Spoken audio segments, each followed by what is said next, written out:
Bienvenidos, esto es Directo América de France 24. Yo soy Rosa Pérez Masdeu. Vamos con las noticias. En medio de las ruinas, 500.000 personas regresaron a Ciudad de Gaza en el segundo día de cese el fuego en el enclave palestino, mientras el presidente de Líbano condena un nuevo ataque israelí contra el sur de su país. El primer ministro de Francia, Sébastien Lecornu, asegura que la lucha contra la inseguridad será una prioridad de su gobierno. Un gobierno que debe intentar conformar por segunda vez en una semana y con el riesgo de ser censurado por la Asamblea Nacional. Descarrilan las negociaciones comerciales entre Beijing y Washington. Donald Trump amenaza nuevamente con aranceles adicionales del 100% a las importaciones chinas a partir del 1 de noviembre y con controles a las exportaciones de software estadounidenses como respuesta a las nuevas restricciones de China al comercio de tierras raras.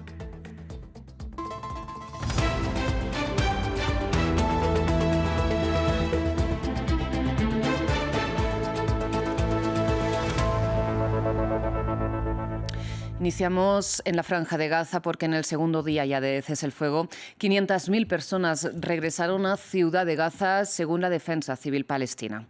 Mientras Naciones Unidas indica que la ofensiva israelí ha destruido o dañado el 90% de los edificios residenciales del enclave y ha causado el desplazamiento forzado del 90% de la población.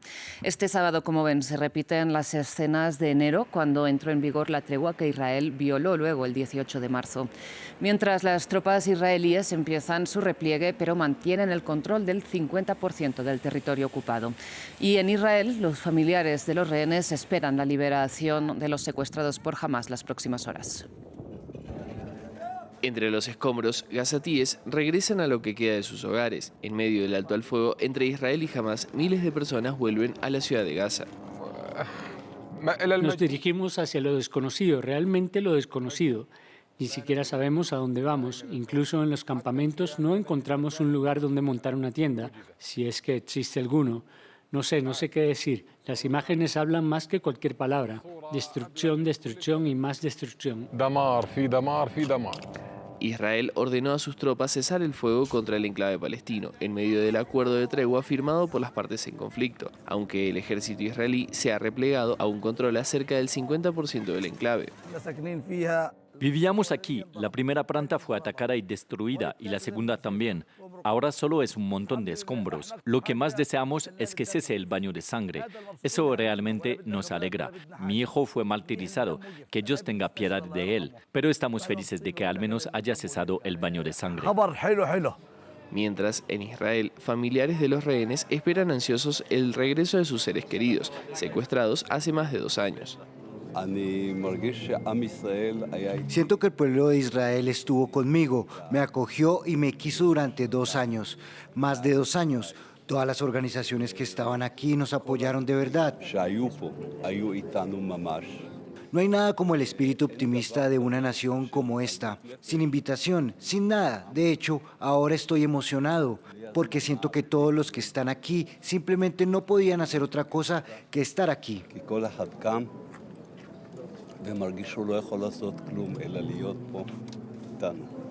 Se espera que entre el domingo y el lunes los rehenes sean liberados, mientras Hamás e Israel discuten otros puntos del acuerdo presentado por Estados Unidos. Ya a principios de este año de 2025, frente a la devastación causada por los bombardeos israelíes, la Liga Árabe determinó que se necesitarían unos 53.000 millones de dólares y cerca de 5 años para reconstruir la mayoría del enclave palestino. Sin embargo, estos cálculos deberán ahora actualizarse, sobre todo tras la última ofensiva israelí contra la capital, contra Ciudad de Gaza, la urbe más poblada y también la principal para la economía del territorio. El informe es de Martín Gripo. Entre el costo humanitario y el costo material, tras la tregua entre Israel y Hamás, los gazatíes comienzan a evaluar las posibilidades de reconstrucción del enclave, en medio de la incertidumbre sobre cómo se hará y de dónde llegarán los fondos. Como pueden ver, la magnitud de la destrucción ha hecho que la vida en Ciudad de Gaza se haya vuelto imposible. No hay forma de vivir aquí, ni para los jóvenes, ni para los mayores. No se puede vivir acá. El agua es lo único que te permite vivir en un lugar, y no hay agua. A comienzos de 2025, líderes de la Liga Árabe habían estipulado que se necesitaban 53.000 millones de dólares y unos 5 años para recuperar la devastada Franja de Gaza, sumada la necesidad de rehabilitar cerca de 8.000 hectáreas de cultivos. Sin embargo, los cálculos deben actualizarse, puesto que los últimos ataques de Israel fueron dirigidos a la ciudad de Gaza, la más poblada del enclave. Mi casa que construí hace 40 años desapareció en un instante, no me queda nadie. Todos mis hermanos se han ido, murieron y mis sobrinos también. ¿Qué queda en el mundo? La muerte es mejor que la lucha que libramos. El sistema de salud gazatí es otro de los puntos críticos y necesario en la reconstrucción. De acuerdo a la Organización Mundial de la Salud, se necesitarían 7.000 millones de dólares para cubrir la respuesta humanitaria, la reconstrucción temprana y a largo plazo de todo el sistema. Cuando cese la lucha, comenzará una nueva batalla, reconstruir el sistema de salud de Gaza y rescatar a toda una población al borde de la hambruna y la desesperación. Según la ONU, de los 176 centros de salud de atención primaria, solo un tercio están parcialmente operativos y la falta de personal agrava el panorama. Desde 2023, la ONU reportó más de 1.700 trabajadores de la salud muertos por los bombardeos.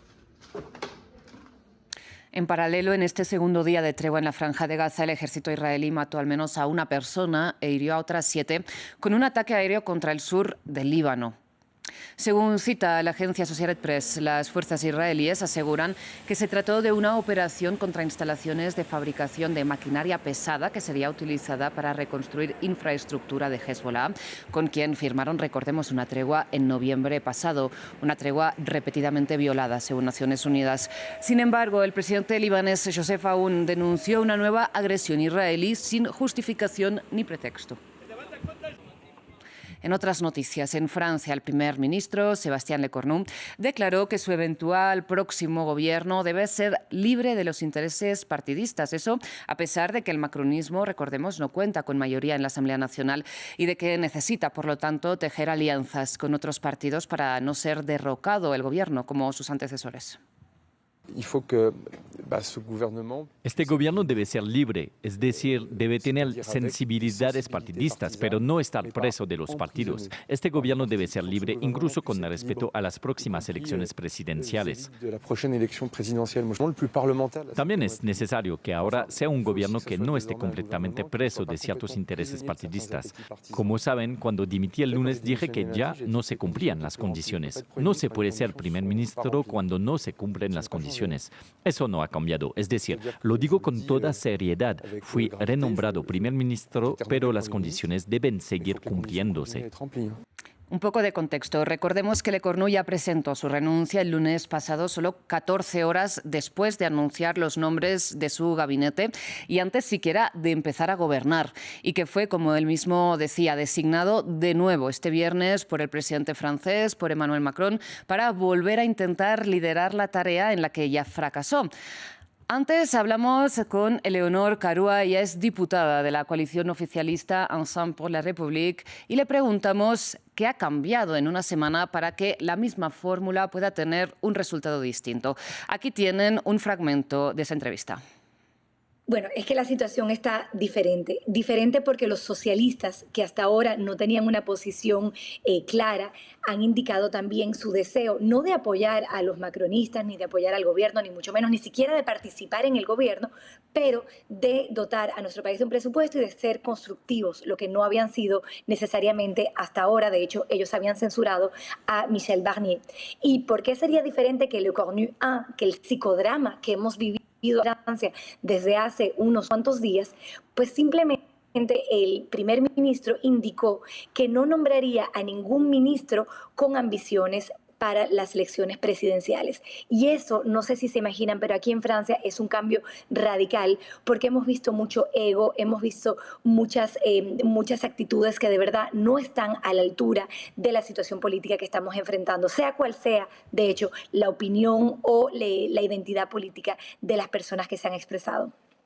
¿Y cómo sabe usted que los socialistas no van a censurar a Sébastien Lecornu en la Asamblea Nacional? Yo no lo puedo saber de manera segura, pero he visto cómo su actitud ha cambiado en los últimos días y cómo han indicado repetidamente tener en cuenta, tener en consideración el interés de la nación, es decir, que no hayan unas nuevas elecciones caóticas en las cuales probablemente saldría reforzada la extrema derecha, pero sin mayoría, entonces una situación de bloqueo similar a la que estamos viviendo hoy, y al mismo tiempo han indicado querer trabajar a cambio de algunas victorias simbólicas, como por ejemplo que se vuelva a poner el tema de la reforma de las pensiones. Todas esas son cosas sobre las cuales se puede hablar y se ha estado conversando. Por eso, por más oscuro que parezca el día, yo veo que hay un camino y que las nubes se están alejando. En otras noticias, tras meses de tregua comercial entre Washington y Beijing, el presidente de Estados Unidos, Donald Trump, amenazó con imponer aranceles adicionales del 100% a las importaciones chinas, que se sumarían a los aranceles del 30% vigentes ahora mismo, así como anunció también restricciones a las exportaciones de software estadounidenses. Se trataría de una respuesta a los nuevos controles de Beijing al comercio de sus tierras raras que la industria estadounidense necesita en ámbitos comerciales y de defensa. A continuación, reacciones desde la capital china. Nuevo episodio en la guerra comercial entre Washington y Beijing. El presidente Donald Trump ha anunciado un arancel adicional del 100% a los productos procedentes de China. Esto enfriará las ya tensas relaciones entre China y Estados Unidos. Después de poner en duda un cara a cara con Xi Jinping a principios de noviembre en Corea del Sur, el presidente estadounidense no descartó reunirse con su homólogo chino. No lo he cancelado, pero no sé si se mantendrá. Supongo que nos veremos, pero ya sabes, ha impactado al mundo con esta política que realmente no es recomendable y eso es impactante, así que ya veremos. Por eso fijé la fecha del 1 de noviembre. Ya veremos qué pasa. Para estos trabajadores en Beijing, este anuncio no supone ninguna sorpresa ni inquietud. Trump es un hombre del pasado, al que le gusta crear polémica. Esto no nos afectará mucho, porque este tipo de anuncios se han hecho con demasiada frecuencia. No podemos ignorar esta noticia, pero sinceramente no es la primera vez, así que tendremos que esperar a ver cómo evoluciona la situación. Si Donald Trump cumple su amenaza, tales aranceles sobre los productos chinos podrían provocar un aumento del costo de los productos importados de China para los estadounidenses. Bien, y las reacciones al Nobel de la Paz 2025 para María Corina Machado no cesan. El dictamen de la Academia Sueca ha provocado toda suerte de comentarios entre venezolanos, tanto dentro como fuera del país. Desde alegría, celebraciones y júbilo hasta el escepticismo, el rechazo y burlas. Han estado entre las expresiones de simpatizantes y detractores de Machado, que continúa, recordemos, en la clandestinidad. Jesús Yajure tiene el informe. Argentina, Colombia, Chile, México y el condado de Doral, en la Florida estadounidense. Venezolanos dentro y fuera de su país reaccionaron al anuncio de la Academia Sueca que el viernes otorgó el Premio Nobel de la Paz a la dirigente opositora María Corina Machado. En Buenos Aires, banderas y mensajes de agradecimiento frente a la embajada del país, organizados por los portavoces del Comando Venezuela, la organización social y política que respalda a la dirigente. Este Nobel de la Paz será recordado por todo el mundo porque es un Nobel que está recorriendo en este momento a los corazones de 9.5 millones de venezolanos que salimos obligados a nuestro país y más los venezolanos que están dentro de nuestro país. Celebraciones similares estallaron en Ciudad de México, donde los venezolanos marcharon con banderas. En el condado de Doral, en la Florida, carteles en la pequeña Venezuela. Mientras en Caracas, opiniones divididas en una sociedad polarizada. Para mí el Premio Nobel de la Paz perdió validez con estas aseveraciones, con esta petición que está haciendo la persona. Que invadan a un país, o sea, estamos hablando en términos de guerra, en términos de todo esto que puede pasar en cuanto a una invasión, y aparte de eso le den un Premio Nobel de la Paz. Es totalmente contradictorio. Mira, yo digo que es un gran paso hacia la libertad, porque creo que es lo que anhelamos todos los venezolanos. Una libertad, porque hubieron unas elecciones justas las cuales nos robaron. El embajador de Venezuela ante la ONU prefirió burlarse del Premio Nobel dado a Machado. Tiene las mismas credenciales para el Nobel de Física que para el Nobel de Paz. Supongo que quizás el año que viene gane el Nobel de Física.